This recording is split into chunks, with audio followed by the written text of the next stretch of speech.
Welcome to ఓహో talkies. Janasena అధ్యక్షుడు పవన్ కళ్యాణ్ మరి జనసేన పార్టీని స్థాపించి 10 సంవత్సరాలు పూర్తయింది. మరి 10 సంవత్సరాల కాలంలో పవన్ కళ్యాణ్ తన వ్యూహాలతో, తన మాటలతో, తన పొలిటికల్ ప్రసంగాలతో మరి ప్రజలనైతే ఆకట్టుకోగలిగాడు. తెలంగాణలో పవన్ కళ్యాణ్కు మైలేజీ రానప్పటికీ ఆంధ్రప్రదేశ్ రాష్ట్రంలో ఈ మధ్యకాలంలో అంటే 2024లో జరిగిన ఎన్నికలకు ముందు పవన్ కళ్యాణ్ ఇమేజ్ అమాంతం పెరిగిపోయింది. అక్కడ ఉన్న వైసీపీ ప్రభుత్వానికి భయపడకుండా తనని అక్రమంగా అరెస్ట్ చేసినప్పటికీ ప్రభుత్వం పైన, జగన్మోహన్ రెడ్డి పైన అతను తీవ్రమైన పోరాటం అయితే చేయడం జరిగింది. చాలామంది పవన్ కళ్యాణ్ జనసేన పార్టీ స్థాపించినప్పుడు అన్నయ్య చిరంజీవి లాగానే ప్రజారాజ్యం పార్టీని కాంగ్రెస్లో లేదంటే మరేదైనా పార్టీలో మెర్జ్ చేసి రాజకీయాల నుండి ఆ తర్వాత కాలంలో తప్పుకుంటాడని, ఆ తర్వాత మళ్ళీ మేకప్ వేసుకొని సినిమాలకే పరిమితం అయిపోతాడని, అసలు రాజకీయాలకే పనికిరాడని చెప్పేసి చాలామంది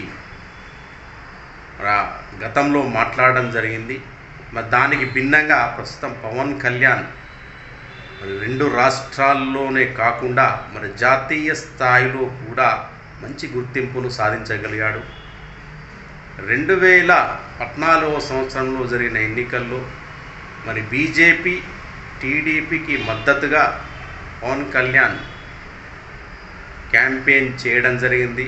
బీజేపీకి, టీడీపీకి మద్దతుగా క్యాన్వసింగ్ చేస్తూ ప్రసంగాలు చేయడం జరిగింది. 2024లో కూడా మళ్ళీ ఎన్డీఏ కూటమికి మద్దతుగా మరి టీడీపీకి, బీజేపీకి కూడా మద్దతు ఇవ్వడం జరిగింది. అయితే ప్రస్తుతం మరి ఆంధ్రప్రదేశ్ రాష్ట్రానికి డిప్యూటీ ముఖ్యమంత్రిగా పనిచేస్తున్న పవన్ కళ్యాణ్ వివిధ శాఖలను కూడా చేపట్టి ఆ శాఖలను కూడా చాలా చక్కగా నిర్వర్తిస్తూ మరి Guinness book of world record కూడా సాధించడం జరిగింది. పవన్ కళ్యాణ్ కేవలం రాష్ట్ర రాజకీయాలకే పరిమితమవుతాడా, డిప్యూటీ ముఖ్యమంత్రి పదవి వరకు పరిమితమవుతాడా, లేదంటే భవిష్యత్తులో పవన్ కొత్త స్ట్రాటజీ ఏమైనా ప్లే చేయనున్నాడా అనే అనుమానాలు అయితే రేకెత్తుతున్నాయి. ప్రస్తుతం పవన్ కళ్యాణ్ మహారాష్ట్రలో జరిగే ఎన్నికలకై ఇక్కడ బీజేపీ తరఫున మరి క్యాంపెయినింగ్ చేస్తున్నాడు. బీజేపీకి మద్దతుగా అక్కడ పార్టీకి ప్రచారాన్ని అయితే నిర్వర్తిస్తున్నాడు. అయితే పవన్ కళ్యాణ్కు మరి బీజేపీ చాలా కాలం నుండి మద్దతుగా ఉంది. మరి ఆంధ్రప్రదేశ్ రాష్ట్రంలో బీజేపీ పార్టీని పైకి తేవాలంటే ప్రధాన అస్త్రంగా పవన్ కళ్యాణ్ని మరి భవిష్యత్తులో బీజేపీ పార్టీ వాడనుందా, ప్రధాన ప్రచారాస్త్రంగా వాడి మరి బీజేపీ తరఫున ముఖ్యమంత్రి అభ్యర్థిగా పవన్ కళ్యాణ్ను ప్రకటిస్తుందా అనే అంశాలు కూడా చర్చిస్తున్నారు. ప్రస్తుతం పవన్ కళ్యాణ్కు టీడీపీ పార్టీ కంటే బీజేపీ పార్టీ యొక్క అండదండలు ఎంతో అవసరం. కాబట్టి ఎందుకంటే ముఖ్యమంత్రి కావాలంటే ప్రస్తుతం పవన్ కళ్యాణ్ మిత్రుడైన టీడీపీతో కేవలం జతకడితేనే సరిపోదు. బీజేపీతో మంచి పొత్తును కొనసాగిస్తూ మరి జాతీయ స్థాయిలో ఎదగగలిగితే, జాతీయ స్థాయిలో గుర్తింపును పొందగలిగితే బీజేపీతో మరీ సన్నిహితంగా మెలగగలిగితే, బీజేపీకి అనుకూలంగా వ్యవహరించగలిగితే తప్పకుండా పవన్ కళ్యాణ్ జాతీయ స్థాయి నాయకుడు కావచ్చు, లేదంటే భవిష్యత్తులో జరిగే 2029 ఎన్నికల్లో మరి ముఖ్యమంత్రి పదవి కూడా అతన్ని వరించే అవకాశాలు అయితే ఉన్నట్లు ఊహాగానాలు, చర్చలు, వార్తా కథనాలు కూడా వినబడతా ఉన్నాయి.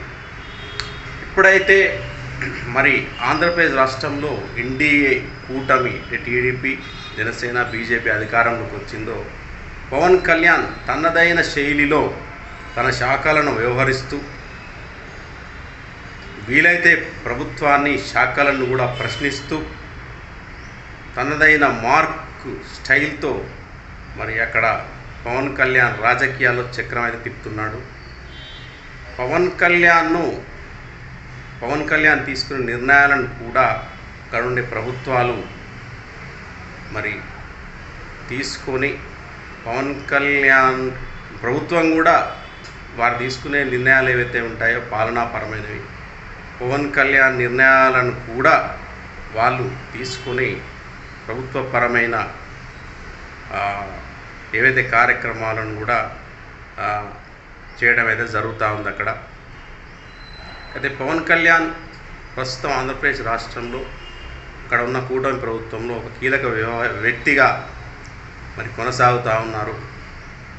మరి ఎక్కడైతే షోలాపూర్లో మహారాష్ట్రలో మరి బీజేపీకి ప్రచారకర్తగా మరి పవన్ కీలకంగా వ్యవహరిస్తున్నాడు. ఆయన మాటలతో ఆయన హిందూ అంశాన్ని సనాతన ధర్మాన్ని తన భుజాన వేసుకొని ప్రచారంలో ఒక కీలకంగా మరి హిందూ ప్రచారాస్త్రాన్ని కూడా భుజాన వేసుకొని ఆయన ప్రచారంలో చేయడం జరుగుతూ ఉన్నది. ఆయన ఓవైసీకి కూడా మరి ఈ ప్రచారంలో భాగంగా ప్రచారంలో సందర్భంగా ఓవైసీకి కూడా సవాల్ విసరడం జరిగింది. గతంలో ఓవైసీ చేసిన ఏదైతే వ్యాఖ్యలు ఉన్నాయో 24 గంటలు మమ్మల్ని వదిలిపెట్టండి, మా సత్తా ఏంటో చూపిస్తామని చెప్పేసి గతంలో వ్యాఖ్యలు చేయడం జరిగింది. దాని మీద పవన్ కళ్యాణ్ మాట్లాడడం జరిగింది. హిందువులు చాలా మంచివారు, సంయమనంతో ఉంటారు, మా సహనాన్ని పరీక్షించొద్దు, మాది కేవలం మంచితనంతో ఇంతకాలం మేము అన్నీ భరిస్తున్నాము అని చెప్పేసి మాట్లాడాడు. ఒక విధంగా మరి మహారాష్ట్రలో జరుగుతున్న ఎన్నికల సందర్భంగా జరుగుతున్న ప్రచార కార్యక్రమంలో పవన్ కళ్యాణ్ ఇండైరెక్ట్గా ఓవైసీకి ఆయన ఒక సవాల్ అయితే విసరడం జరిగింది. దీన్ని మనం తీసుకున్నట్టయితే మరి రాష్ట్రంలో మన 2 తెలుగు రాష్ట్రాల్లో ఇంతవరకు అయితే అంటే బీజేపీ అంటే బండి సంజయ్, ధర్మపురి అరవింద్ తప్పితే మరి ఏ నాయకుడు ఇంతవరకు అంటే ఓవైసీకి సవాల్ అయితే విసిరిన సందర్భాలు చాలా తక్కువ. హిందూయిజం మీద మరి హిందూ ధర్మం మీద మాట్లాడుతున్న నేతగా మనం ప్రస్తుతం పవన్ కళ్యాణ్ని చూడవచ్చు.